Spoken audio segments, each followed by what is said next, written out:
peu importe le stade actuel d'un enfant, on peut très clairement lui proposer des choses qui pourraient soit éveiller ou confirmer, qui pourraient l'éveiller à notre histoire.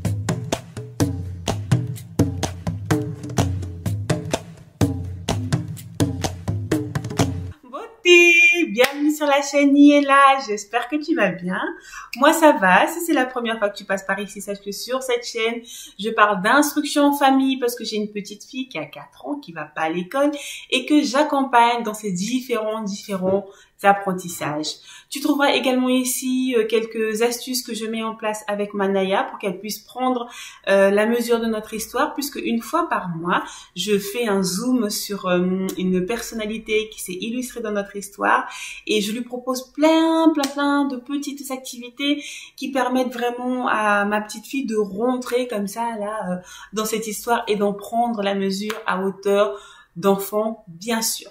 Voilà donc le type de contenu que tu trouveras ici. J'espère qu'il te plaira. En tous les cas, sois la bienvenue. Donc, comme tu as pu le lire en titre, nous allons parler aujourd'hui de comment faire pour expliquer à nos tout petits ces événements très sombres, très douloureux, très durs, très inhumains de notre histoire, parce que comme tu le sais, notre histoire n'est pas un long fleuve tranquille, non pas du tout, donc il va être question de ça.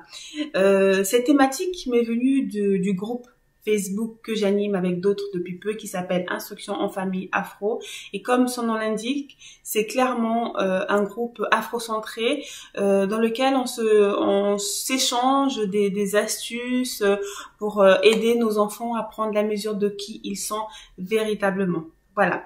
Et donc, dans cette optique-là, le 1er juillet, j'ai mis en place un challenge qui s'appelle Découverte d'un de nos héros avec son enfant à travers différentes activités simples.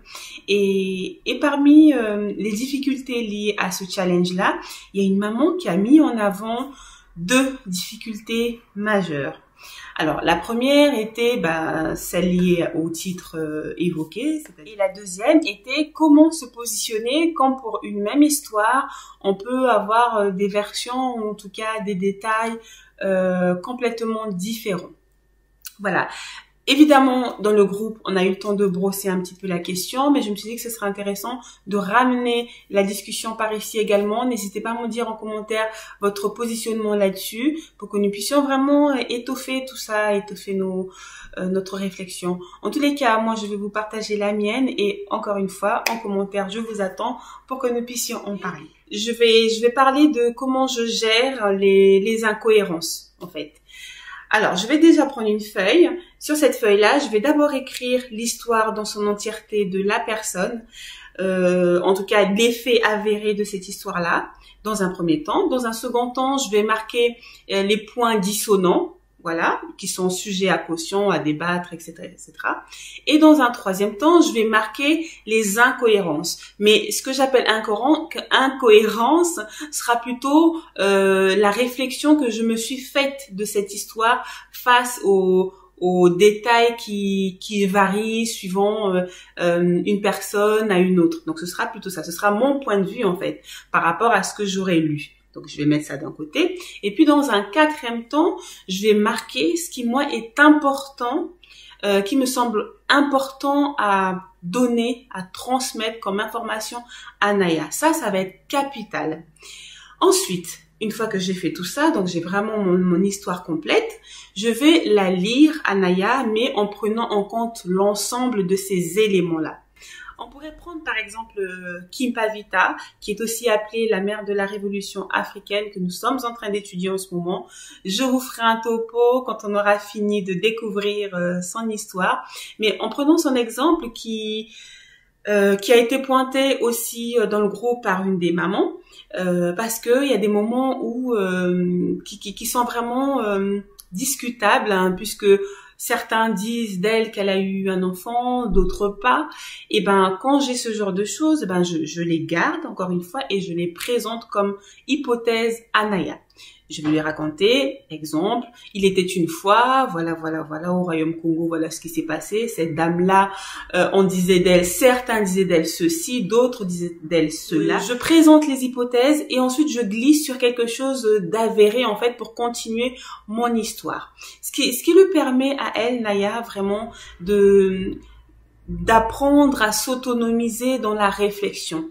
Il m'importe peu à moi d'avoir un enfant qui emmagasine tout sans pouvoir développer sa propre réflexion, en fait. Et par exemple, qui irait à l'école et qui chez lui serait accompagné dans ce processus d'autonomisation de sa réflexion via des procédés comme ceux que je viens d'évoquer, en fait. Ce serait très intéressant pour lui parce que à l'école, de façon caricaturale, l'école n'a qu'une idée, c'est de gaver nos enfants. Et là, il pourrait tout de suite il pourrait se positionner face aux informations qu'on lui donne. Il pourrait vraiment mélanger tout ça à l'intérieur de lui pour en sortir quelque chose de plus personnel. Et je trouve que c'est vraiment très intéressant de le commencer très tôt à travers ces petits procédés-là, que notre histoire, par manque d'informations parfois, peut vraiment nous aider. Et aussi, moi je sais que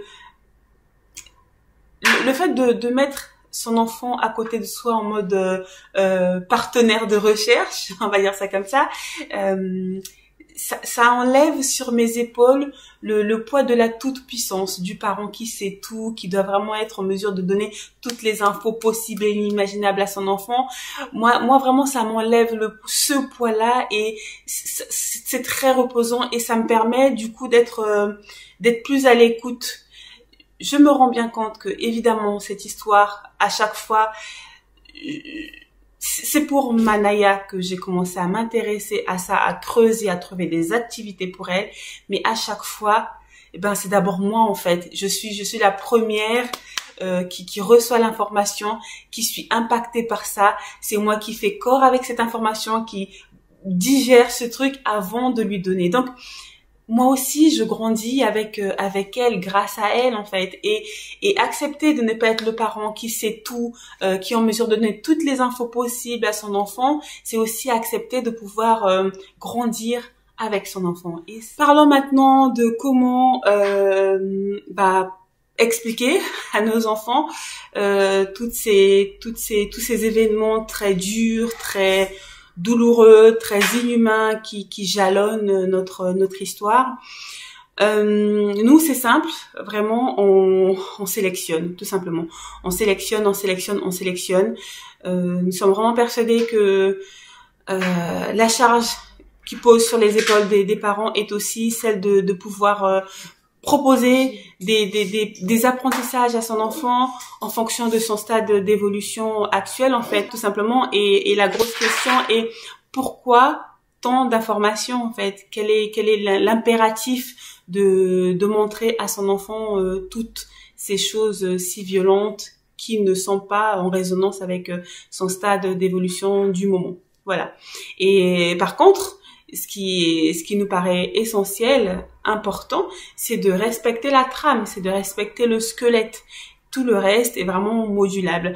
C'est pour ça que je suis persuadée que peu importe le stade actuel d'un enfant, on peut très clairement lui proposer des choses qui pourraient soit éveiller ou confirmer, qui pourraient l'éveiller à notre histoire.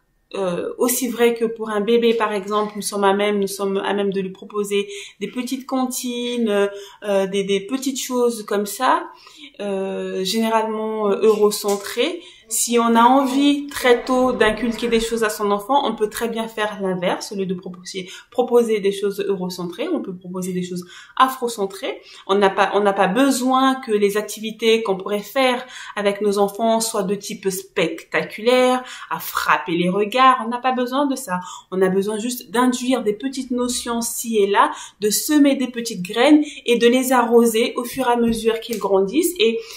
Et petit à petit, en fait, le truc va faire son bonhomme de chemin puisqu'il sera arrosé, alimenté par plein d'autres petites choses. Voilà ce que j'avais envie de partager avec toi aujourd'hui. N'hésite pas à me dire en commentaire ce que tu en as pensé. N'hésite pas à me dire en commentaire ce que tu goupilles déjà avec ton enfant. Tu peux aussi me rejoindre sur le groupe Facebook Instruction en famille afro. Et si ce contenu t'a plu, n'hésite pas à partager cette vidéo. Sait-on jamais, elle peut vraiment faire écho à une personne de ton entourage. Et si c'est la première fois que tu passes par ici, abonne-toi si ce contenu te plaît. Voilà, moi je te dis à très vite pour une prochaine vidéo. Et en attendant, prends le temps de grandir avec ton enfant. Ciao.